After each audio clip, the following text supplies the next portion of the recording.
Welcome back in your channel D Bharati. बोलिए तो कैसे हो आप? सब ठीक ना? सब अच्छे हो ना? आज मैं आपके लिए लेकर के आई हूँ काउजेटिव वर्ब। काउजेटिव वर्ब, अच्छा हिंदी में आपने पढ़ी होगी, पता नहीं आपने पढ़ी है या नहीं पढ़ी है। नहीं पढ़ी है तो अभी मैं बता देती हूँ। प्रेरणार्थक क्रिया। यह प्रेरणार्थक क्रिया क्या होती है भाई? मैंने यूज किया काउजेटिव वर्ब।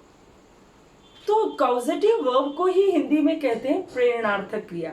जैसे अगर मान लो, ये तो आप जानते होगे ना, मैं पत्र लिखता हूं, लिखता हूं, और अगर यही चीज कोई आपको कह दे कि मैं पत्र लिखवाता हूं, तो कैसे ट्रांसलेट करोगे इसको?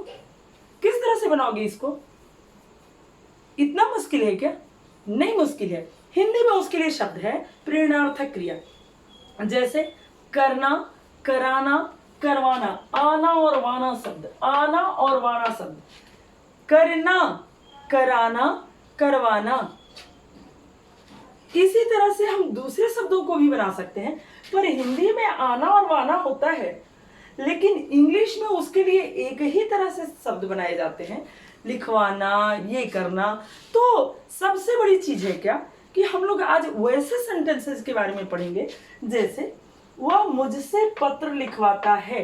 जब कोई काम इंसान खुद ना करके, मैं खुद ना करूं, किसी से करवाऊं, मैं पढ़ाऊं ना किसी से पढ़वाऊं, मैं लिखूं ना किसी से लिखवाऊं, मैं गाऊं ना किसी से गवाऊं, मैं जाऊं ना किसी से जवाऊं, मैं उछलूं ना किसी से उछलवाऊं, मैं रोऊं ना किसी से रुलवाऊं। तो इस तरह के जो अपने काम ना करूं, किसी से काम करवाया जाए, जब कर्ता स्वयं काम ना करके, सब्जेक्ट स्वयं काम ना करके उस काम को किसी दूसरे से करवाता है, तब वहां पर लगता है क्या? काउजेटिव वर्ब। और काउजेटिव वर्ब में आज हम लोग तीन के बारे में पढ़ने जा रहे हैं। कौन कौन से हैं वो तीन? पहला मेक, दूसरा हैज और हैव, ये दोनों को एक ही के अंतर्गत रखती हूं मैं, और तीसरा हो गया आपका गेट। अब तीनों के बीच में क्या फर्क है? अगर सीधे शब्दों में मैं बोलूं तो कुछ नहीं, एक ही सेंटेंस को तीन तरीके से बना सकते हो, बस इतना ही है, बस इतना ही है। सोचने का तरीका अलग हो सकता है, सिंपली सोच अलग सकते हो, तरीका अलग हो सकता है, पर तीनों सेंटेंसेस एक हैं। कहने के लिए कह सकते हैं क्या कि मेक का प्रयोग तब करेंगे जब हम किसी चीज को फोर्सफुली करवाते हैं। सब्जेक्ट हैज हैव का प्रयोग कब करेंगे? हैज हैव का प्रयोग कब करेंगे हम पॉजिटिव वर्ब के रूप में?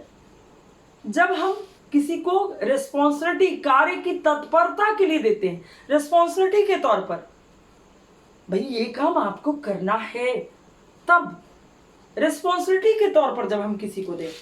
और गेट, जब हम किसी को अपने काम करने के लिए मना लेते हैं।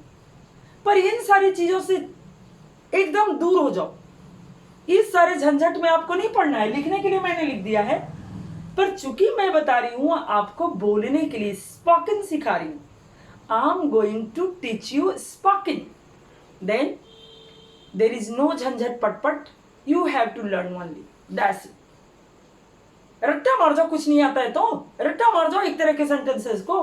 हाँ, मैंने इसलिए ये करवा दिया कि by the way, if you are going to do your preparation for examination, further examination, then you have to know about it. How can we do? कैसे करेंगे इसको हम लोग, कैसे कर सकते हैं हम लोग इसको, इसके लिए मैंने ये कर दिया है। तो चलो चलते हैं। जैसे पहले हिंदी में सेंटेंसेस को देख लो। वह मुझसे पत्र लिखवाता है, वह मुझसे पत्र लिखवा रहा है, और वह मुझसे पत्र लिखवाया, या उसने मुझसे, यहाँ पर वह थोड़ा सूट नहीं कर रहा है, उसने मुझसे पत्र लिखवाया। तीनों वाक्य एक ही, तीनों सेंटेंसेस एक ही हैं, और तीनों सेंटेंसेस को हम एक ही तरह से लिखवा, बस है क्या, ये प्रेजेंट से ताल्लुक रखता है, ये पास्ट से ताल्लुक रखवाता है, सॉरी ये प्रेजेंट में ताल्लुक रखता है सिंपल प्रेजेंट से, ये कंटिन्यूअस से ताल्लुक रख रहा है, और ये लिखवा रहा है की जगह रहा था भी हो सकता है, रहा है की जगह रहा था भी हो सकता है, और ये पास्ट इंडेफिनिट से ताल्लुक रख रहा है। तो हम लोग अब इस तरह के सेंटेंसेस को बना के देखेंगे क्या स्ट्रक्चर है, एक बार स्ट्रक्चर को देख लेते हैं हम लोग। Subject plus make plus object plus verb plus other words. Other words के जगह भी मैं ऑब्जेक्ट ही दे रही हूं। एक ऑब्जेक्ट में मैंने लिखा है पर्सन। पर्सन माने किससे, जैसे मान लो कि वह मुझसे पत्र लिखवाता है। वह कौन हो गया, कौन काम करवा रहा है, तो वह सब्जेक्ट हो गया। वह किससे, यहां पर जो ऑब्जेक्ट दिया है मैंने, दो ऑब्जेक्ट लगेंगे इसमें, तो यहां पर जो मैंने ऑब्जेक्ट दिया है, ये ऑब्जेक्ट कौन है, इसको जब सवाल पूछेंगे, ऑब्जेक्ट किसको कहते हैं, जो सवाल का जवाब दे। कैसे सवाल का जवाब, क्या और किसको का जवाब दे। तो किससे, तो किससे का मतलब कोई पर्सन होगा, कोई व्यक्ति होगा जिससे काम करवाया जाएगा। कोई लिविंग एनिमल्स होगा, लिविंग बीइंग्स होगा, जो काम करेगा वो लिविंग। कोई जरूरी नहीं कि पर्सन ही हो। अगर सामान ढुलवाना है तो जानवर से भी हम ढुलवा सकते हैं, तो ये जरूरी नहीं कि पर्सन हो, ये लिविंग हो सकता है, ये लिविंग हो सकता है, कोई जरूरी नहीं कि पर्सन हो। तो यहां किससे से रिलेटेड है, ये ऑब्जेक्ट रहेगा, यानी दोनों ऑब्जेक्ट होंगे। पहला किससे से रिलेटेड और दूसरा जो ऑब्जेक्ट होगा क्या से रिलेटेड। किससे करवा रहे हो और क्या करवा रहे हो, किससे करवाता है और क्या करवाता है। तो किससे रहेगा मेक के बाद या हैव के बाद, और क्या रहेगा या गेट के बाद, और क्या रहेगा सबसे लास्ट में।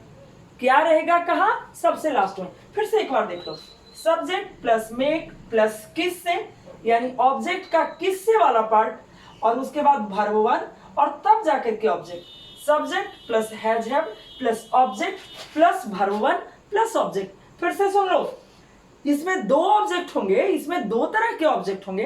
पहला वाला जो ऑब्जेक्ट होगा वो लिविंग होगा, वो लिविंग बीइंग होगा, चाहे वो आदमी रहे चाहे वो जानवर रहे, पर लिविंग बीइंग होगा।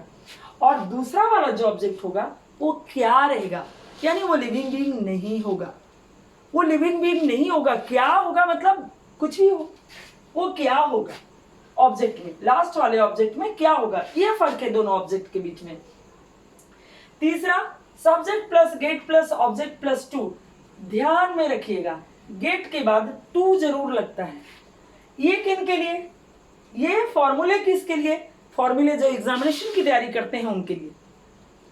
और जो अब मैं बनाने जा रही हूं वो किसके लिए, वो सिर्फ और सिर्फ स्पोकन के लिए। स्पोकन में सिर्फ आपको बोलना सीखना है, इतनी अंग्रेजी नहीं सीखनी, इतनी अंग्रेजी नहीं जाननी, इतना ग्रामर नहीं जानना। तो थोड़ा सा ग्रामर मैं कर देती हूँ एग्जामिनेशन पॉइंट ऑफ व्यू से। अगली चीज, subject plus gate plus object plus V3। ये क्या फंडा है, V3 का क्या फंडा है, V3 का कोई फंडा नहीं है। V3 का बस इतना सा है कि जब ऑब्जेक्ट नोन न रहे, ऑब्जेक्ट के बारे में आपको कोई जानकारी नहीं रहे, एक ऑब्जेक्ट रहे, कैसा ऑब्जेक्ट, ऐसा ऑब्जेक्ट क्या, जो ऑब्जेक्ट क्या बता दे, यानी कि क्या का मतलब ये नॉन लिविंग हो, नॉन लिविंग हो, यानी कि किससे वाला ऑब्जेक्ट इसमें कट जाए।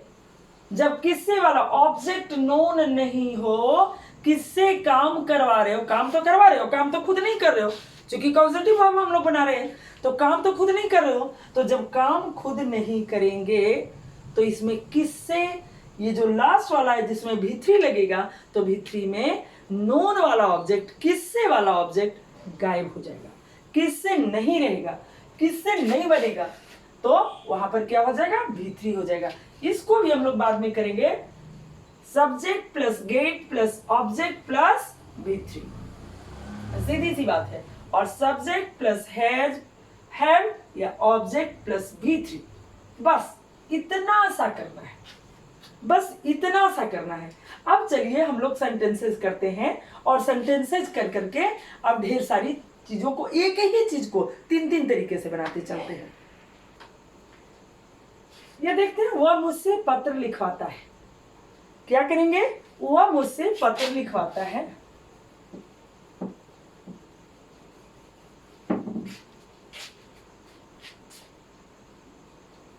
He makes me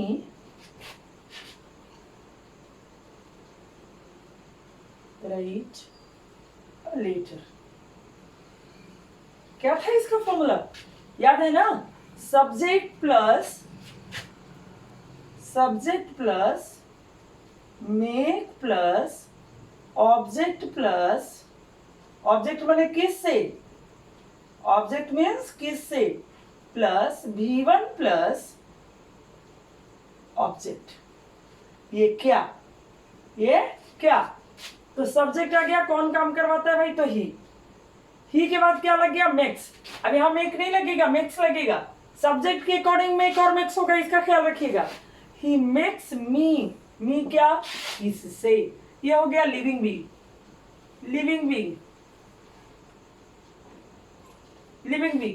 right a letter क्या लिखवाता है भाई, तो ए लेटर लिखवाता है। चलिए इसको हम दोबारा कैसे बना सकते हैं, he has me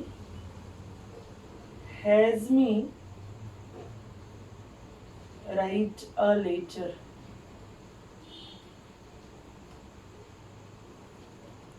he has me write a letter.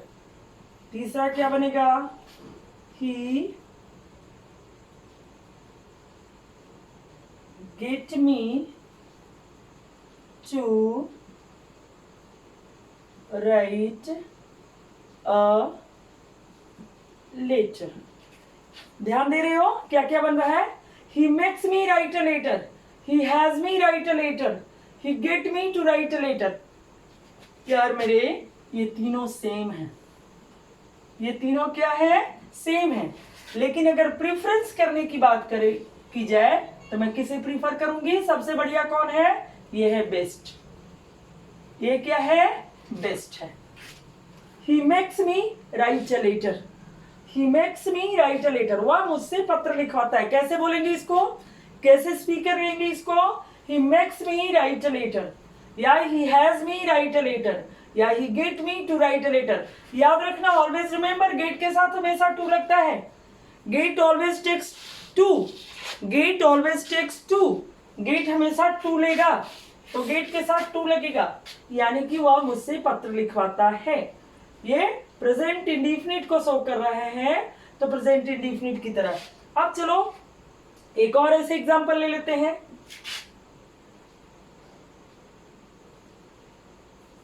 मैं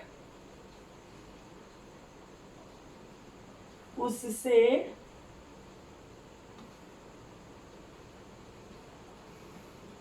कहानी पढ़वाता हूं। क्या हो जाएगा, आई, यहां आई है तो मेक्स नहीं होगा, मेक हो जाएगा।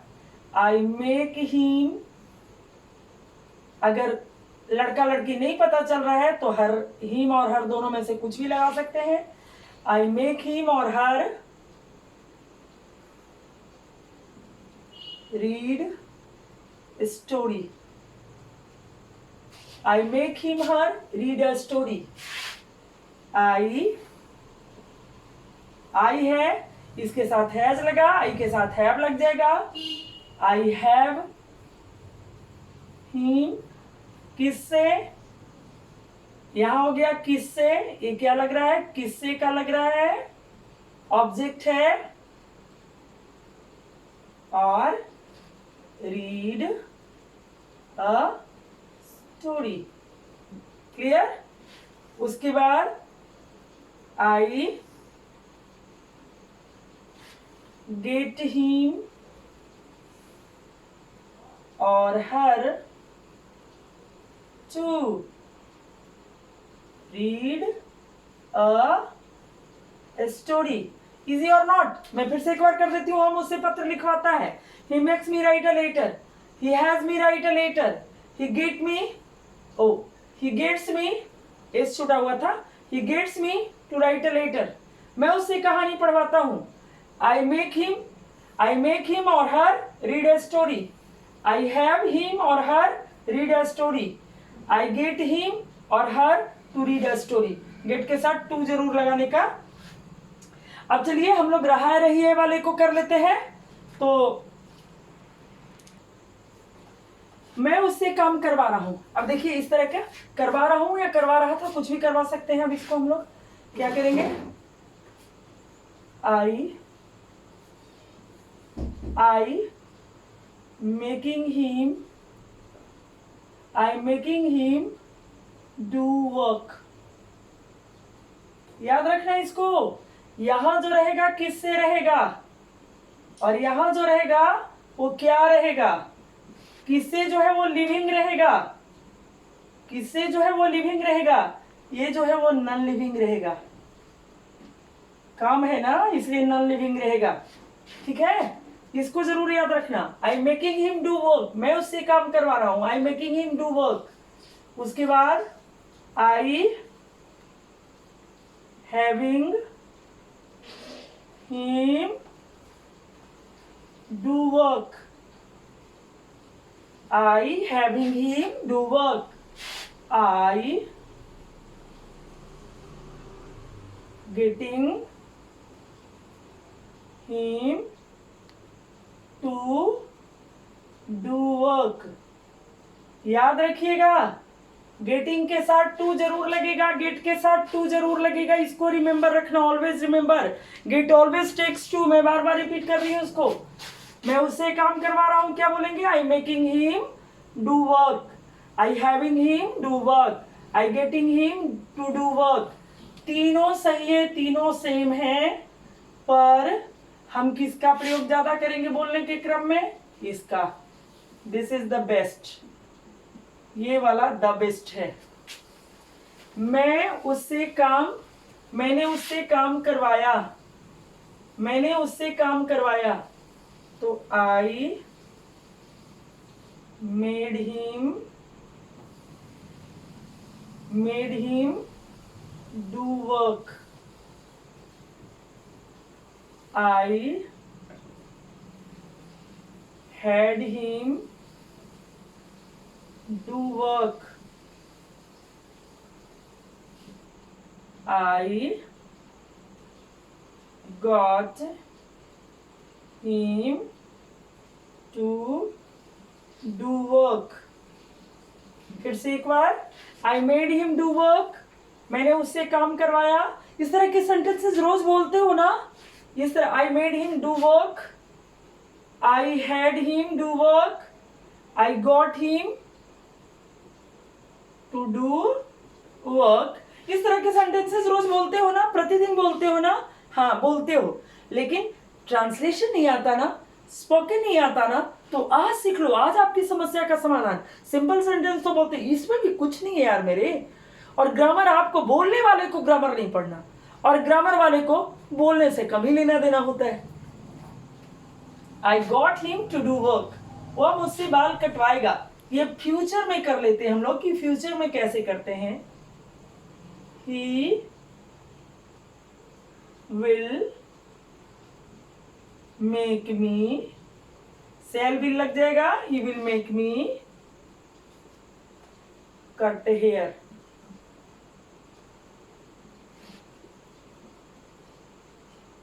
He will have me cut hair. ना बाबा नहीं जाऊंगा, सर मेरे से ये काम करवाएंगे। He will get me to cut hair। All are equal, but this one is best। सब के सब सही हैं, पर ये और सब सेम है। उस स्ट्रक्चर में नहीं पढ़ना। फोर्सफुल बोलने वाले लोग कभी भी उसमें मत पढ़े कि एक को फोर्सफुली करवाया गया, एक को कन्विंस किया गया, उसको किनारे करो यार, वो सब समझने के लिए। और ग्रामर में सारी बातें नहीं चलती। केवल इतना याद रखना, हैज, हैव और मेक में सब एज यूजुअल होगा। किससे, जो फर्स्ट ऑब्जेक्ट होगा वो आपका लिविंग ऑर्गेनिज्म होगा, और जो लास्ट ऑब्जेक्ट होगा वो नॉन लिविंग ऑर्गेनिज्म होगा। इसको याद रखिएगा। चलिए अब भी3 का प्रयोग कहाँ करते हैं उसको देख लेते हैं हम लोग कि भी3 का प्रयोग कहाँ करेंगे। अब चलिए देखते हैं हम लोग क्या, अब देखते हैं कि भी3 का गेट और हैव के बाद भी3 का यूज कब करते हैं। बड़ा इजी यार, बहुत इजी। कैसे इजी सो देख लीजिए। अगर अभी आपने देखा ना, उसमें दो ऑब्जेक्ट थे। कितने ऑब्जेक्ट थे? दो। एक किसने, जो लिविंग था, और दूसरा क्या, जो नॉन लिविंग था। इसमें केवल और केवल नॉन लिविंग ऑब्जेक्ट होंगे। Non living object, non living object क्या होगा? Non living object. Non living object positive में क्या होगा? पता तो होगा, काम तो अपने नहीं कर रहे हैं, काम तो किसी से करवा रहे हैं, पर किससे करवा रहे हैं नहीं पता, नहीं जानकारी। काम करवा रहे हैं पर जिससे करवाया जा रहा है उसके बारे में कोई जानकारी नहीं हो, तो हम क्या करेंगे? भी3 का प्रयोग करेंगे। और वो ऑब्जेक्ट जो होगा वो नॉन लिविंग होगा। यहाँ पे क्या होगा, किससे नहीं होगा, क्या रहेगा, किससे शामिल नहीं होगा। तब क्या करेंगे?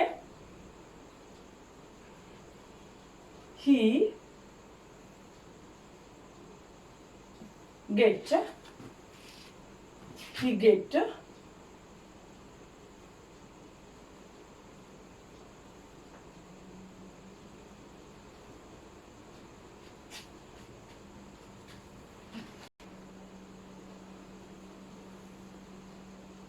hair cut. He get hair cut या he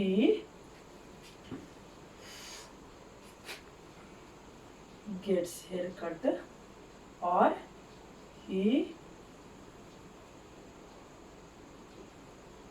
has hair cut। यही हो जाएगा। I get a letter written or I have a letter written। Is it clear?